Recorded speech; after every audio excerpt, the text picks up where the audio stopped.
So, Emily, since our episode today is about the earned wage access product where employees could get access to their earned wages before payday, I thought it would be fun to talk a little bit about TV shows and movies and pop culture that just talks about money. So the very first one that came to mind, of course, is Show Me the Money from Jerry Maguire. What do you have? I think of Billions, which is maybe a little bit more, it's money, but it's stocks and investments, and but certainly lots of dollars. Lots of money, yeah. And I know we were thinking ABBA earlier, right? Right, yeah, money, which is now going to be in my head for the rest of the day. That's right. Money, money. That's right. Well, that's a perfect lead into our episode today. We are doing a special crossover episode with the Payments Pros podcast. We've got Carlin McCrory joining us from our financial services group to talk about the emerging technology of earned wage access and all of the pros and cons and regulatory issues and gray area inherent in it. So stay tuned, and we hope you'll let us know what you think after you listen in. It's a rich man's world.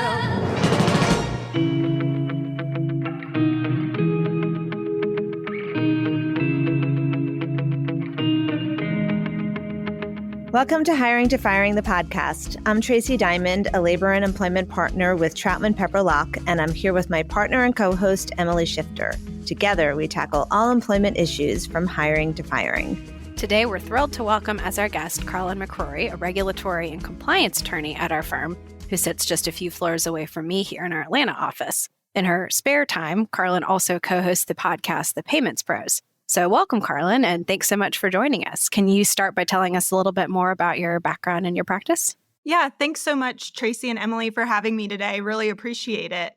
I focus on regulatory and compliance work for payment processors, financial institutions, fintechs, and other financial services companies. And that really runs the gamut from agreement reviews to money transmission to the NACHA rules and card network rule compliance. Carlin, it's so nice to have a fellow podcaster here with us.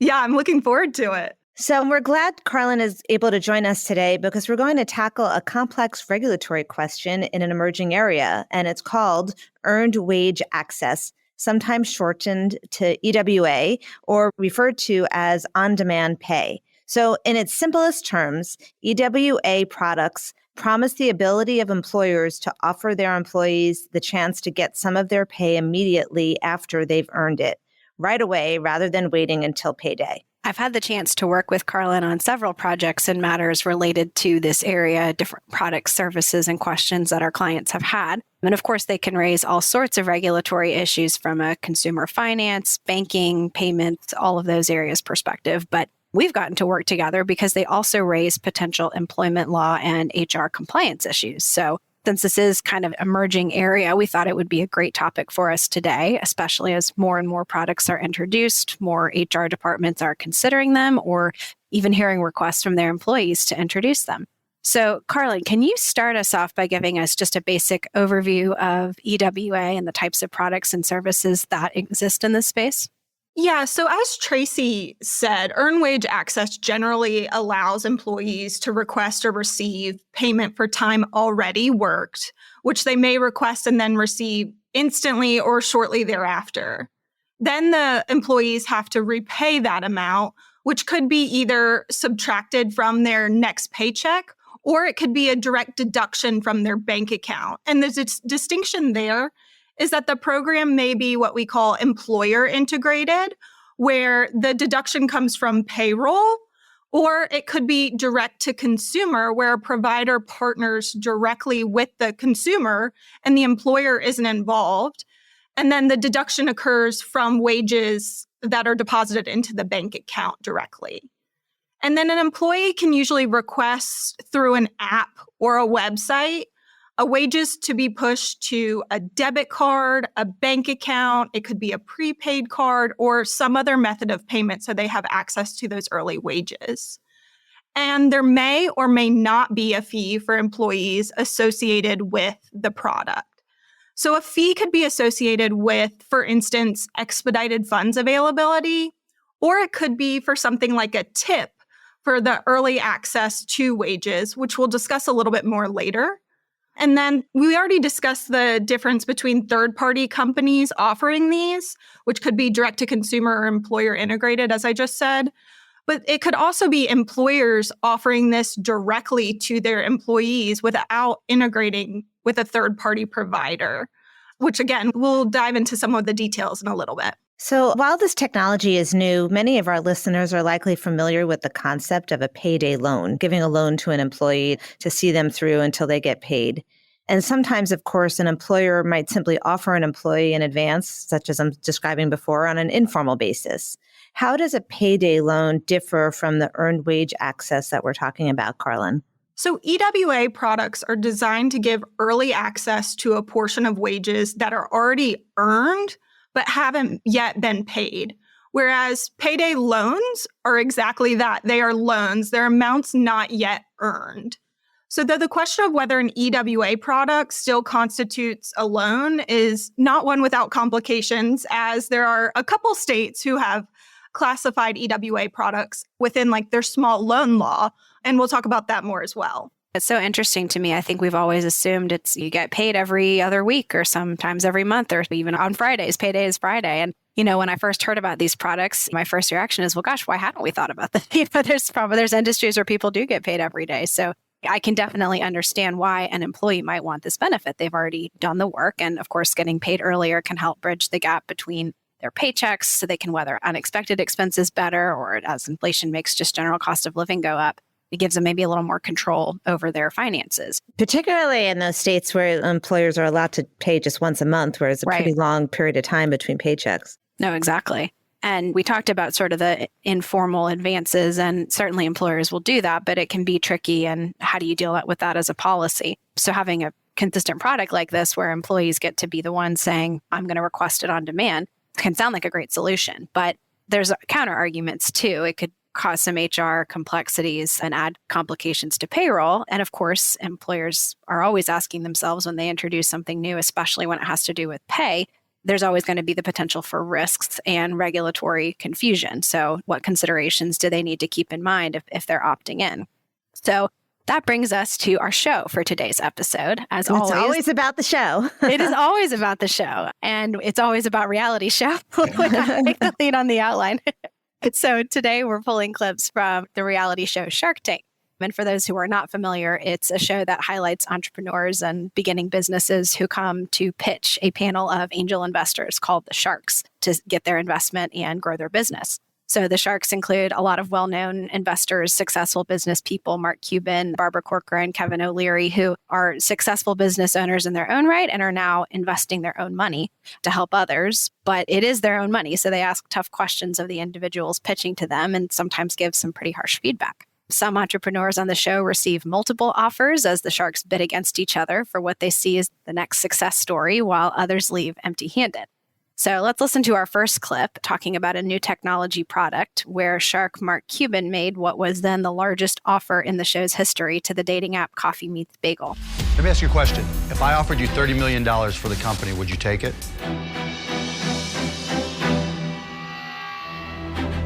No. I would not be taking it because we see this business growing as big as Match.com. And you know how much revenue they're generating? $800 million a year. They're becoming a $1 billion revenue company, and we think this model and the product has potential to be as big as Match. He offered you $30 million and you didn't even flinch. She should feel confident. It's a newer, ephemeral version of Hot or Not, which is brilliant. But I don't know how protectable that is. While I give you total credit, and I think you guys have done some brilliant things, I don't think the risk reward is there for me, and for those reasons, I'm still out. Good luck. Thank you. Excellent presentation. Well, you know what they say, like in dating, never settle. While $30 million may sound like a lot of money, you wait, Mr. Mark Cuban, because this baby is going to explode. So spoiler alert, after shocking everyone by turning down this historic offer, the founders ended up securing millions in other funding after the fact. So I guess it was a good call on their part, huh? So let's compare that to our next clip. In this one, an entrepreneur is seeking an investment in a company that makes an app that would allow consumers to automatically invest in cryptocurrency. One of the big frustrations I have with Bitcoin is that there still isn't any use for it from a consumer standpoint, right? Ever since that guy bought pizza. Dimitri, have you seen Kevin walk away from deals before? I have. I think you should consider partnering up with different token economies because they're sprouting up all over the place. You can piggyback off their marketing machine to go ahead and push after the regulators say yes. After they say yes, but I like the idea of you partnering with all those different token exchanges. That's a great way to kill your business while you're trying to get it started. Well, I disagree. There are a few reasons why it's just not for me. I think it's too easy to create a competitor. There's too many similar products already out there, and it's just too early. It's not investable in my opinion, and for that reason, I'm out. Dimitri, just so you understand, I'm either 50-50 or I'm nothing. Your decision. But 50% is quite a bit. Well, Dimitri, I wouldn't look a gift horse in the mouth. It's a great opportunity to take on all the hassles you're struggling with. This is the moment. You have to decide if you want me as a partner or not. It's your decision. As these clips illustrate, the sharks vary from being eager to invest in something on the cutting edge, quote unquote, to being too nervous to jump in. And they go back and forth about the potential regulatory issues, among other things, inherent with something this new and the issues and possibilities that might arise. So EWA products are similarly on the cutting edge. And in some ways, the technology has developed faster than the law, which unfortunately we see all too frequently, right? So great marketing and being in an innovative space is half the story, but the other half is compliance. So let's break down the legal risks. Carlin, what are the regulatory issues that you're seeing out there for companies offering these products? Sure. So I want to start with a little bit of history on EWA. And as Emily said, employees having access to their wages is a great benefit. And that should come with some regulatory consideration as well. And both the CFPB and the states have taken particular interest in the space. So back in 2020, the CFPB issued an advisory opinion under the first Trump administration, which stated that certain employer-partnered EWA services didn't meet the definition of credit under TILA because they didn't involve the right to defer payment of a debt or to incur debt and defer its payment. And that advisory opinion applied to employer-based EWA services that met certain conditions, but didn't address whether other forms of EWA, like direct-to-consumer, were credit. So in 2024, the CFPB issued a proposed interpretive rule that would have treated all EWA services as credit under TILA and classified certain delivery fees and tips as finance charges. The CFPB didn't finalize that proposed interpretive rule, and instead, in January 2025, it rescinded the 2020 advisory opinion. And thereafter, in May of 2025, the CFPB wiped the slate clean by withdrawing both the 2020 advisory opinion and the 2025 rescission of that opinion. Making things clear as mud, right? Right. What's the bottom line from that? So where we are, yeah. So where are we today? Good question, Tracey. So in December of 2025, the CFPB recently published this advisory order focused on what it calls covered EWA. And it defines a specific EWA arrangement that meets all of the following criteria, and it determines that this covered EWA is not credit.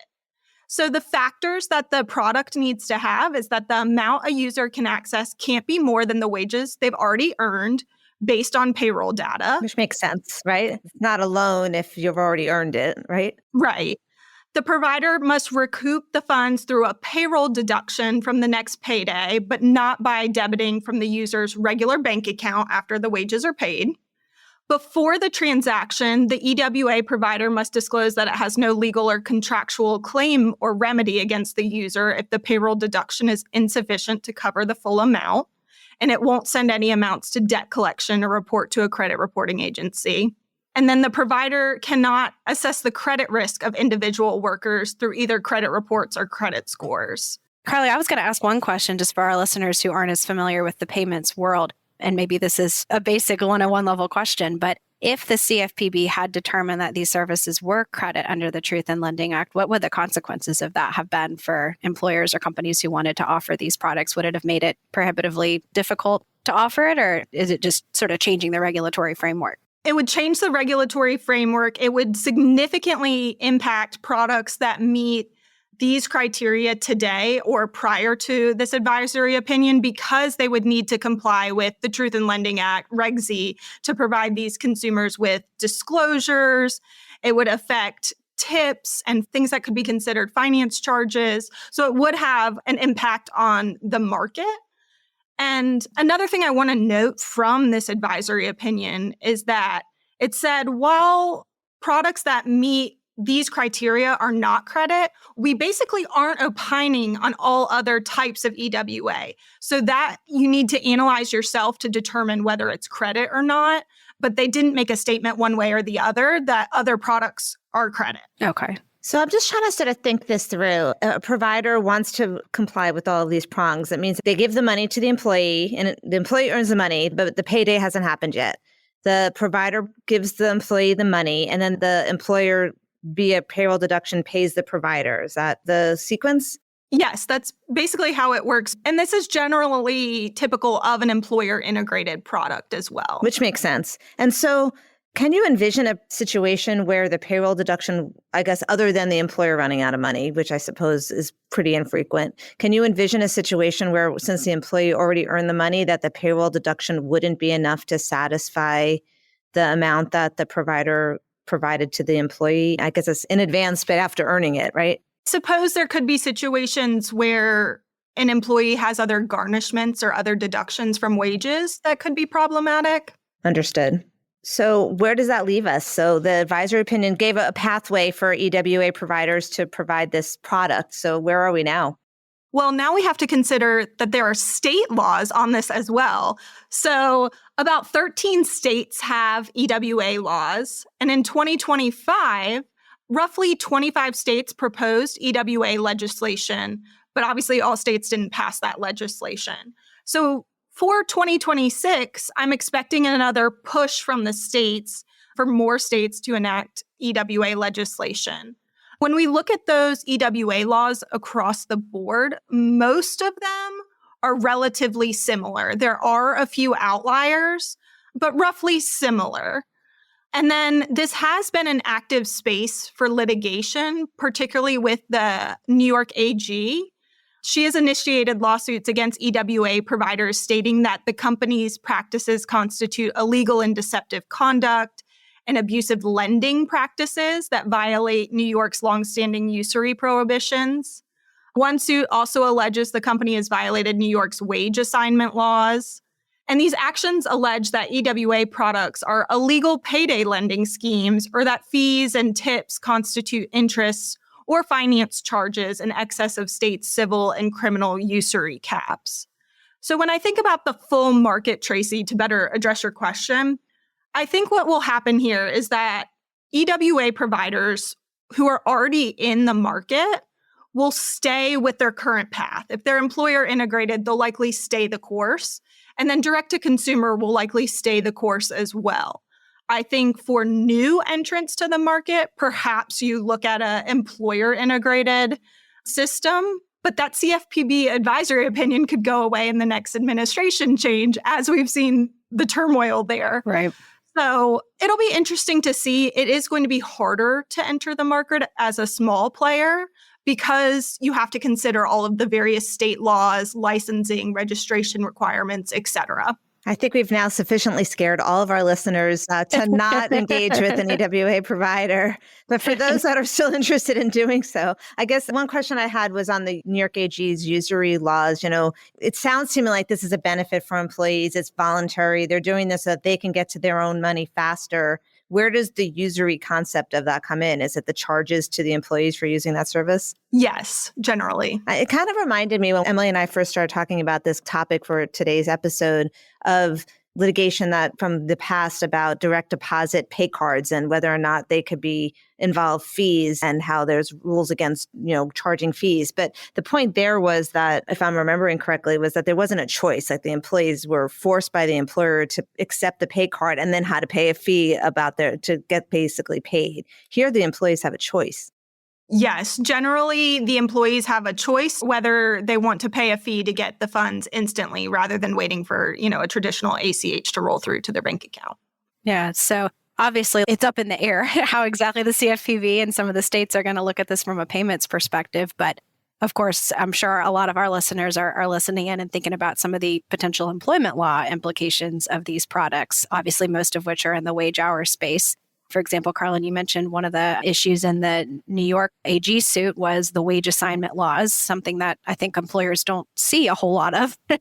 But there's the question of if you're agreeing to give the access to your future pay in order to allow the early payment of your earned wages to be repaid, is that an assignment?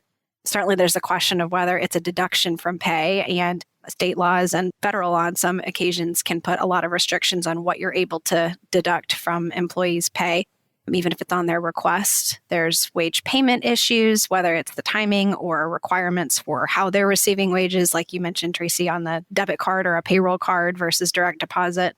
There's potential regular rate issues under the Fair Labor Standards Act. If receiving pay at a different time, could that potentially affect the calculation of overtime or bonuses if pay is advanced or deducted irregularly? Maybe. We don't know. Minimum wage potential issues or exemptions. If advance takes an employee below minimum wage by the time that's recouped in the next pay cycle, garnishment and other laws. It's all kind of up in the air, and sometimes whether and to what extent any of these laws might apply to an EWA product can really depend on the structure of that product. In some cases, it's not the employer who is touching any of this at all. It's all happening. It's direct to consumer, and the consumer, has agreed to do this. And so there's no employer deducting pay or, changing what's being paid. And a lot of the laws refer specifically to an employer. So you have the argument that maybe none of these laws apply, but some of the laws don't clarify either way. And again, I think this is an area where the technology has outpaced the law. So lots of questions, not a lot of answers. As you were saying all that, Emily, that is exactly what I was thinking in my head over and over again, is this is a perfect example of the technology has outpaced the law. This whole body of law really doesn't apply. Mm-hmm. And I get the concerns and the fear about of abuse, but the technology really has outpaced the law here. And it'll be very interesting to see if the law will ever catch up. Mm-hmm. So the sharks famously love to ask, how do you make money? And that can be a hard question to answer sometimes, especially with regard to tech startups. So we mentioned that in some cases, the EWA providers might charge a fee to employees who use their services. And we talked about that a little bit, but let's probe that a little bit more.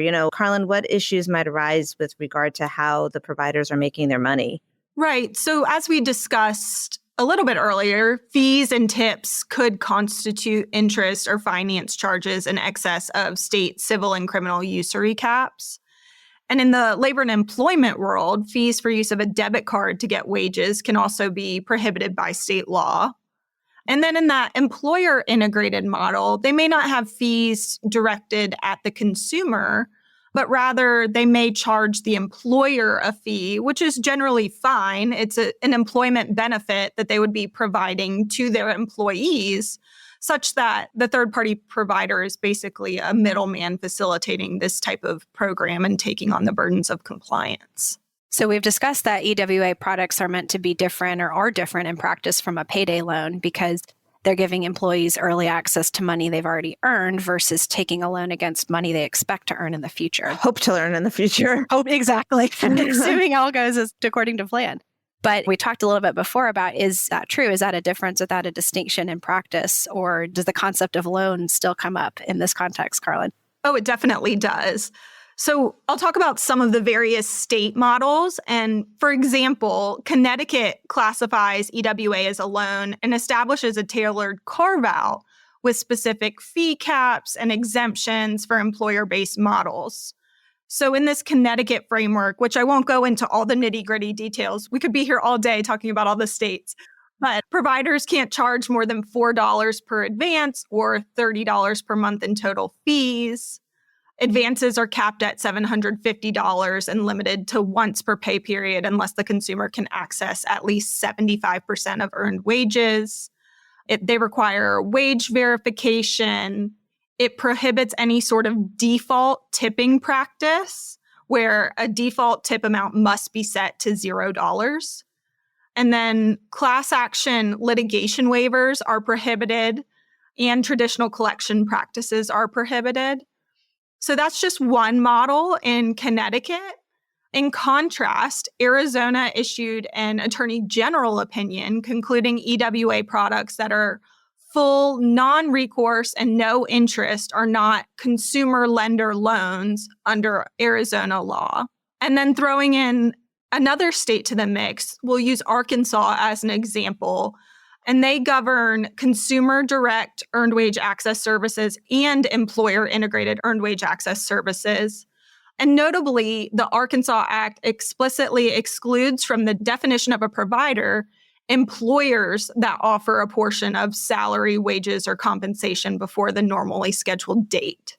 So there are a host of requirements in the Arkansas law, which we do see with some of these other states who have enacted EWA laws. It's transparency in fees, consumer rights, prohibitions against certain practices such as sharing fees with the employers, or using credit scores to determine eligibility. Carlin, if an employer on a one-off basis decides, informally with an employee who just for whatever unusual circumstance really needs access to their money, they've earned the money, but they just haven't gotten to payday yet, and the employer decides to just pay the employee early off the normal payroll period, do they have to worry about all these laws for a situation like that?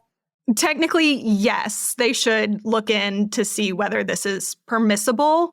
However, I think many of the laws exempt employers, but it's something you should double check. Okay. So that brings us to our next clip.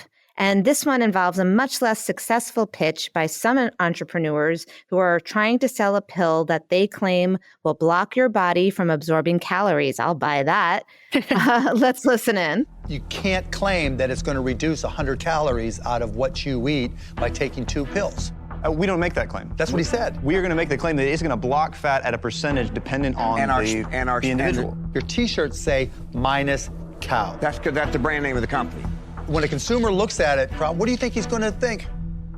Minus cow. Minus calories. Right. What is your strategy? What is your minus cow? The strategy is to make you think that this is going to reduce your calories. Let me ask my question. I think this was probably before GLP-1s, but as these entrepreneurs learned, at least in Mark Cuban's eyes, there was some seriously problematic truth in advertising issues with this product. It was called Minus Cal because it didn't actually minus out calories consumed. So speaking of truth in advertising, when an EWA vendor says they're not offering credit, what should HR do to verify this in practice? I'm going to give you a cheeky response, which is get counsel involved. Well, you're a lawyer. Because there are so many different variations of EWA products and how products can be offered and what the specific product offering looks like, this requires a more in-depth analysis. And so we just need to be clear on the model, how it's being, utilized. And really, we need to know the details of what's going on to make sure it is being advertised properly. And it sounds like confirming what state you're in. Right. Definitely adding some complexity. So if you're explaining this to employees as, hey, we're going to offer this new benefit, what are sort of best practices for how an employer should let employees know about this? Yeah. So we don't want to offer what I'll call a loan in sheep's clothing. The terms need to be clear up front. So there may be state law disclosure requirements that the provider may be giving, such as disclosing all fees associated with the EWA services and informing consumers of their rights under the agreement before entering into a contract, cancellation rights, and then if you are charging or receiving a tip, gratuity, or other sort of donation from the customer, that needs to be clear. And it also needs to be clear that those tips are voluntary and not contingent on the provision of the services. So are there any other red flags for an HR department to look out for in vetting a product like this? And are there benefits to offering it in-house as an employer integrated model versus using a third party?